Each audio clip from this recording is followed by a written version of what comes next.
Welcome back, Art 270ers at SMSU. We are going to, and also this could be Lakeview Brain Break. We are going to how to finish sewing a Lakota Parfleche bag, and that is what we're going to do. This will actually be part three. But we're going to be working on the Parfleche bag. Just as a reminder, I have one that is made by students here at Lakeview. And it is big enough that it will hold my phone. Woo! And then I actually have a button on this one.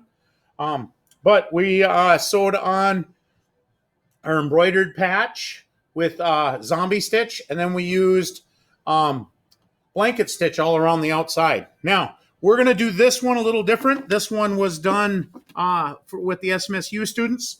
And this one, again, is very similar. It has my embroidered patch, which was done with dolphin and just dolphin or round stitch. And then it was sewn on using zombie stitch. And now we're sewing the outside of this with blanket stitch. And then we are going to add on a little strap that'll go onto your belt.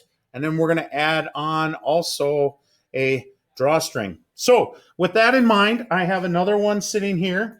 I'm going to take this yellow right here. And basically what I did is I cut a strip of, I had a piece of cloth like this, and it was my hand is about 8 inches long. So I just cut a vertical strip in that paper. And as I cut that vertical strip like this, I'm now going to fold it in half so I increase the tensile strength of this piece of cloth. So when I fold it over, it's now going to be stronger.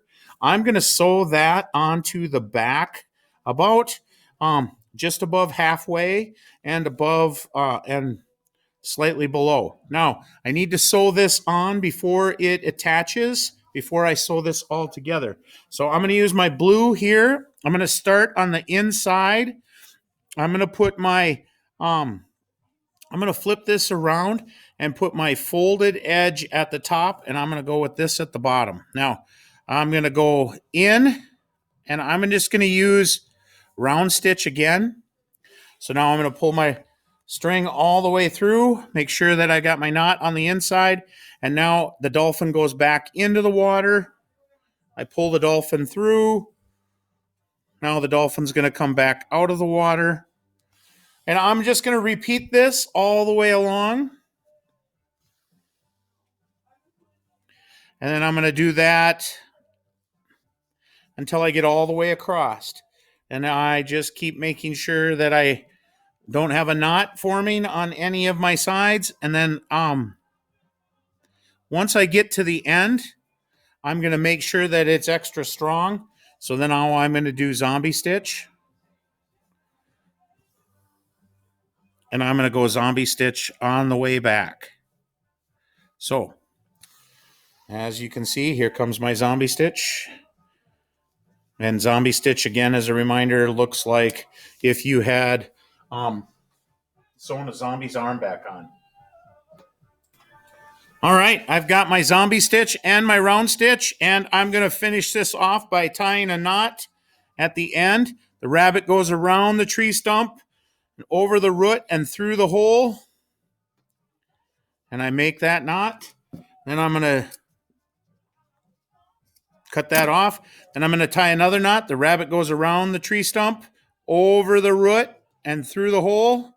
And I like to always do 2. I don't know why. It's just one of those things. It's my needle's kind of big, so I want to make sure that it fits through. So there we go. Now I'm going to trim off the excess, and I screwed up there, so I'm just going to go like that. Now, to sew this one in, I'm going to do the same thing.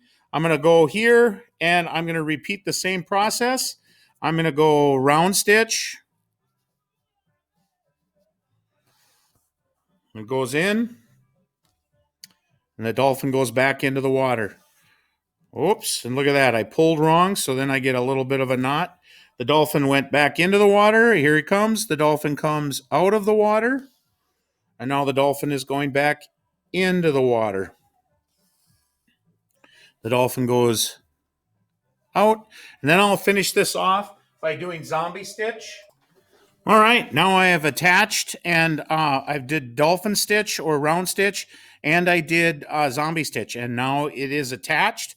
So I'm going to finish that off by tying a knot. The rabbit goes around the tree stump, over the root, and down through the hole.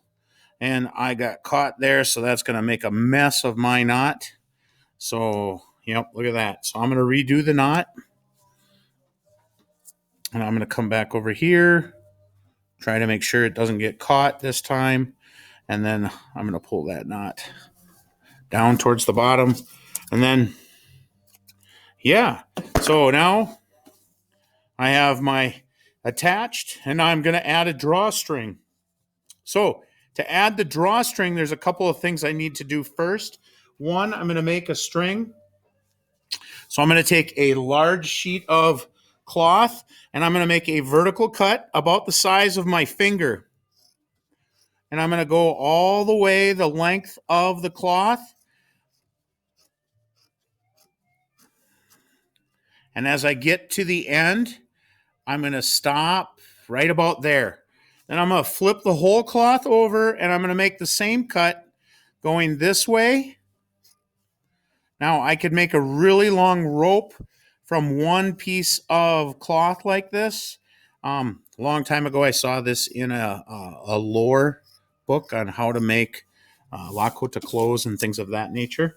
So I just cut off the edges, and they did it with sinew. And now there is the end of my string. It's got a little square on it. I could cut that and round that off if I wanted for aesthetic purposes. So it looked a little more real. So I folded both edges there. And now when I look at it, it doesn't look as obtrusive. So this is going to be my drawstring, and it's going to go through. So what I'm going to do is I'm going to create a weave pattern by making a series of cuts. And when I do that, I'm going to fold my cloth over like this. I'm going to make my first cut, and I got to make sure that I don't go all the way. And I'm going to make my second cut. Then I'm going to go here. I'm going to make a third cut. I'm going to make a fourth cut. And then I've got mine sewn a little tight there on this one, so this is going to be a tougher cut. So I'm going to go here, and I make a series of cuts like that. Now, I should have, and if I took this string, I'd be able to weave. The dolphin goes into the water. Now the dolphin comes out of the water. The dolphin goes into the water, and the dolphin comes out of the water. The dolphin goes into the water, and the dolphin comes out of the water. And I can pull that all the way through, and now I've got partial drawstring. Now I'm going to go back here, and I have to pull this down a little further so I can get my fold. I don't want to cut into my back part, so I'm going to be careful. There's one, there's two, there's three, there's five, and then this is six. And now I've got my 3 little slots. It should look like a belt. And I'm going to go here. The dolphin goes back into the water. The dolphin comes out of the water. The dolphin goes back into the water.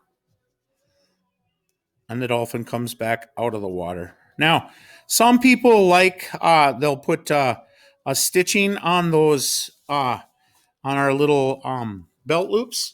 And as you can see, I've used blanket stitch on this one just to make sure that it doesn't rip or stretch anymore. And you could do the same thing on these if you wanted to.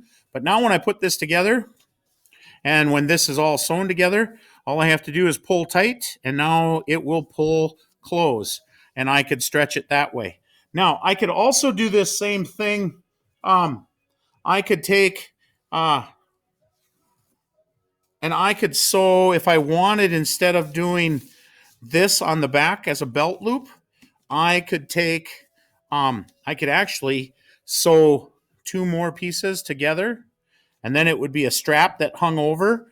Or I could sew on the inside. I could dolphin stitch and zombie stitch, and then do the same on this side.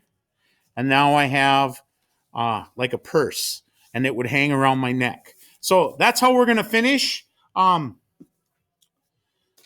our Dakota or Lakota Parfleche bag, which was used to carry important things such as extra quill, extra drawstrings for your bow, extra arrowheads. It could also carry the sinew, that was the bowstring. It could also carry medicine bundle, that type of thing. So very important item to the Dakota and the Lakota, and it was all stitched in usually in leather with a bone needle and then using sinew.